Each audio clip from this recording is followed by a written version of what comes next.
നീ അങ്ങോട്ട് നോക്കി. താക്ക്, ധ്യാനിന്റെ താക്ക്. ആറ്റിങ്ങൽ രാമകൃഷ്ണന് തെറ്റില്ല മോനെ, ശനി വരുന്നത് ഈ വഴിക്ക് തന്നെ. അതായത് രജനീകാന്തിനെ ജയിലിറങ്ങിയ സമയത്ത് ധ്യാൻ എന്തിറക്കി? ജയിലർ ഇറക്കി.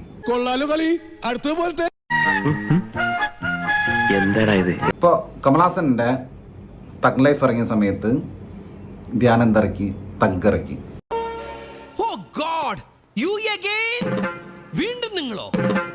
ആൾക്കാരെ കണ്ടു. പക്ഷെ ഇതുപോലത്തെ ഒരു തീട്ടപ്പടം,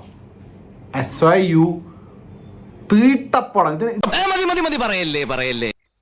ഇത്രയും വലിയ ഗതികെട്ടവൻ ഈ ലോകത്ത് വേറെ ആരെങ്കിലും ഉണ്ടാവും എന്റെ കർത്താവേ. ഇതിനെ കുറിച്ച് റിവ്യൂവും പറയാനില്ല, ഒരു തേങ്ങയും പറയാനില്ല. തീട്ടപ്പടം. കഷ്ടപ്പെട്ടത് വെറുതെ. ഇത് മാത്രമല്ല, ധ്യാൻ ഇതിനകത്തില്ല. ധ്യാൻ തുടക്കത്തില് ഇതാ എനിക്ക് പിടിക്കാത്ത. ഞാൻ എന്ത് ചെയ്താലും വെയിറ്റില്ല. എത്ര കഷ്ടപ്പെട്ട ഇല്ലാത്ത കാശുണ്ടാക്കി ഞാൻ എന്നൊക്കെ വാങ്ങിച്ചോണ്ട് ഞാൻ പിന്നില്ല. ധ്യാൻ ഈ പടത്തില്ല. ധ്യാൻ എങ്ങനെ ഈ പടത്തിന്റെ പോസ്റ്ററിൽ വന്ന്? നീ എന്താ ഇവിടെ?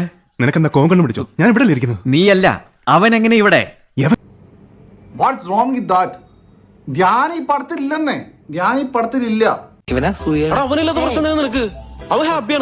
ധ്യാന തുടക്കത്തിൽ ഒരു പോലീസ് സ്റ്റേഷന്റെ മറ്റേ നോട്ടീസ് ബോർഡിൽ കാണിക്കുന്നുണ്ട്. ഞാൻ അപ്പോഴേ പറഞ്ഞില്ലേ വേണ്ട വേണ്ടാന്ന്. ഞാൻ പറഞ്ഞ ശരിയായില്ലേ? ഈ പടത്തിൽ ധ്യാന്റെ പടം എന്ന് പറയുന്നത് റിലീസ് ചെയ്ത തഗ് എന്ന് പറഞ്ഞിട്ട് നാണമില്ലേ? നിനക്ക് ഇതിന്റെ വല്ല ആവശ്യം ഉണ്ടായിരുന്നു? ഒറ്റ വഴിയേ ഉള്ളൂ, ബോംബെയിൽ നിന്നും പവനായി വരുത്തുക.